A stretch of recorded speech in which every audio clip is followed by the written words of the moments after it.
I cried at a red light a few years ago, and nothing was wrong. That's the part I need you to understand. Nothing had happened. It was an ordinary Tuesday mid-afternoon, and I was sitting at a stoplight on a road I'd driven 1,000 times. A song came on the cell, not even a sad one, not one tied to anyone I'd lost or any particular year of my life, just a song. And by the second verse, my eyes had filled up and my chest had gone tight, and when the light turned green, I sat there an extra second because I wasn't quite able to drive. A grown man, undone at an intersection over a song in the middle of a day when nothing was wrong. And my first thought, the thought I'd had my whole life in moments like that, was, what is the matter with me? Maybe you know this too. Maybe something small has taken you apart when you had no business being taken apart. A song, a scene in a film everyone else found only pleasant, a stranger being kind to you on a bad day. And you've spent years quietly wondering why everything seems to reach you at a volume other people don't feel. I'm Daniel, and for most of my life, I thought that stoplight meant something was broken in me. I don't think that anymore. There's a real reason everything arrives at full volume for people like us, while it seems to slide right off everyone else. And it took me a long time to understand it. That's what I want to get to tonight, not what's wrong with you, why the world reaches you like this. Stay with me, because the answer isn't the one they sell you, and it isn't the one I feared either. Let me stay at that stoplight a minute, because I've come to think it explains more than any of the times something genuinely sad happened. When something sad actually happens, a real loss, a real blow, everyone feels it. That's not what I'm talking about. What I'm talking about is the feeling that arrives with no event behind it, the song at the light, the particular quality of afternoon sun through a window that suddenly puts an ache in your chest you can't explain. The feeling shows up at full strength, and there's no story to hang it on, and so there's nowhere to put it. Other people don't seem to have this. That's the thing I kept noticing.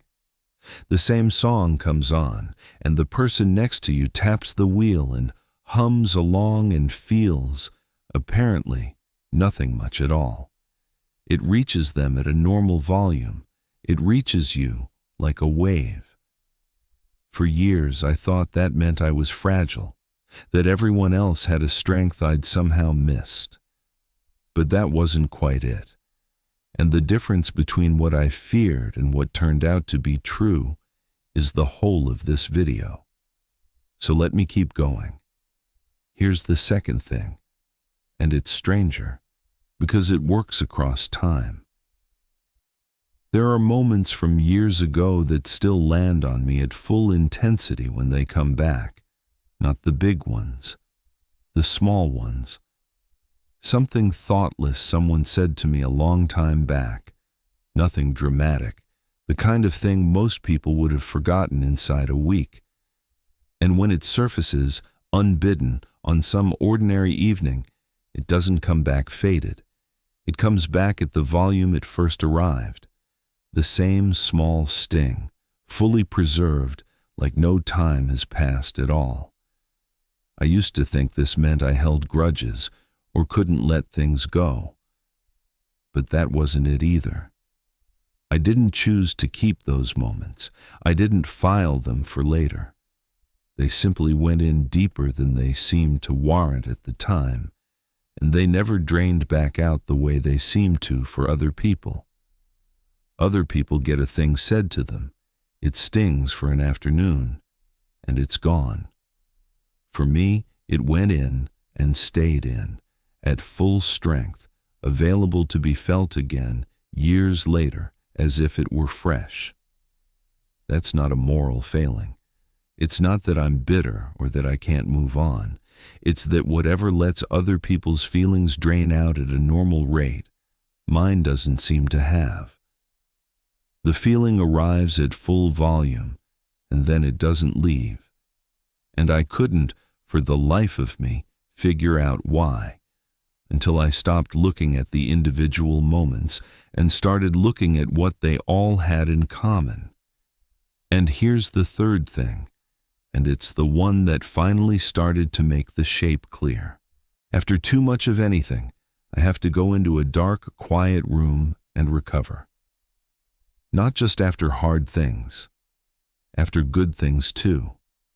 A long day of too much input, too many people, too much noise, too much happening, even happy happening, leaves me needing to be alone in the quiet, the way another person might need to sit down after carrying something heavy up a flight of stairs. I come home from a full day and I can't talk yet. I need the lights low and the room silent and no one asking anything of me, sometimes for an hour, before I feel like a person again. For a long time, I was ashamed of that. It seemed like weakness.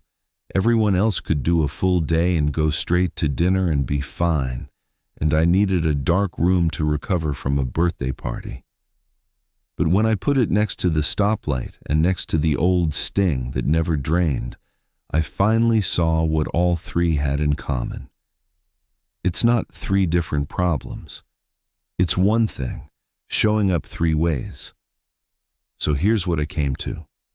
And I'll tell you plainly, it's neither the medal nor the diagnosis I spent years bracing between. Most people, somewhere early on, built a filter, a dial. Something between themselves and the world that turns the volume down to a manageable level before it reaches them. The song comes in at a 3 instead of a 9. The thoughtless comment stings for an afternoon, and then the filter lets it drain. The full day gets turned down to something they can walk straight out of.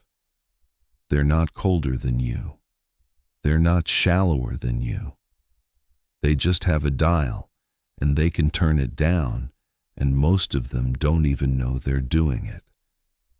You never built that dial. I don't know why. Maybe it never formed.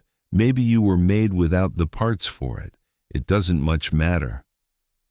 What matters is that for people like us, there's no dial. Everything comes in at full volume because there's nothing in between to turn it down. The door between you and the world doesn't close. It never learned how. And here's the part nobody tells you, the part that finally made me stop hating it. It's the same door.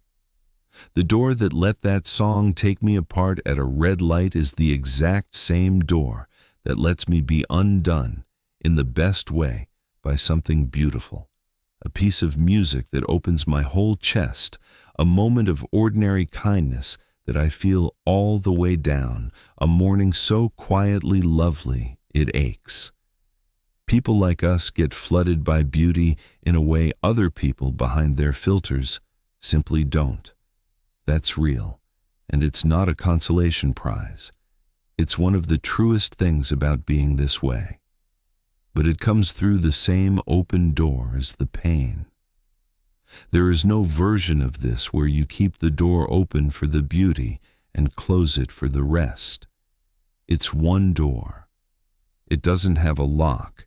You feel the song at the stoplight and the sunlight through the window and the kindness of a stranger at full volume. And you feel the old sting and the too much day and the ache with no name at full volume too, through the very same opening, because it was never two doors. It was always one, and it doesn't close. You don't get to feel things this fully and also get to rest from them. That's the trade, and nobody gets to renegotiate it. I'll be honest with you about what understanding this did, because it's less than you'd want. It did not install the dial. I still cry at stoplights. It happened again this spring. Different song, same intersection, same nothing wrong Tuesday, same grown man sitting an extra second before he could drive. I never found the off switch because I finally understood there isn't one. There was never going to be one.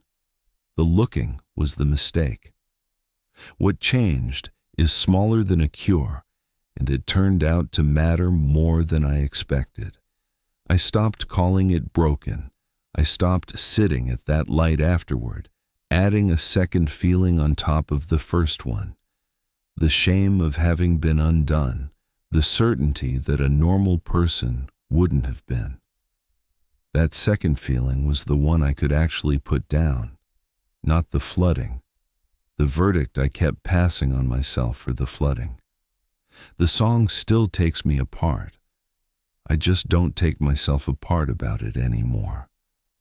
That's not the world needing me, and it's not a diagnosis with a name. It's just a door that never closed, and a man who finally stopped trying to force a lock onto it that was never going to fit. I'll leave you with this. You were not built without something. You were built without a filter. And the same missing filter that lets the pain flood in is the one that lets you feel a piece of music in your whole body while the person beside you just taps the wheel.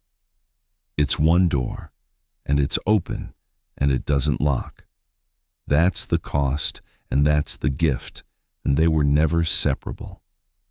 You don't feel too much. You feel it all at the volume it actually is, because you're one of the few people without anything turning it down. Everyone else is getting the quieter version. You're getting the true one, all of it, the beauty and the weight, through the same door that won't close. Tell me in the comments, has something small ever taken you apart when nothing was wrong? A song, a light, an ordinary kindness you couldn't quite hold? I'd like to know. I don't think the man at the stoplight was the only one.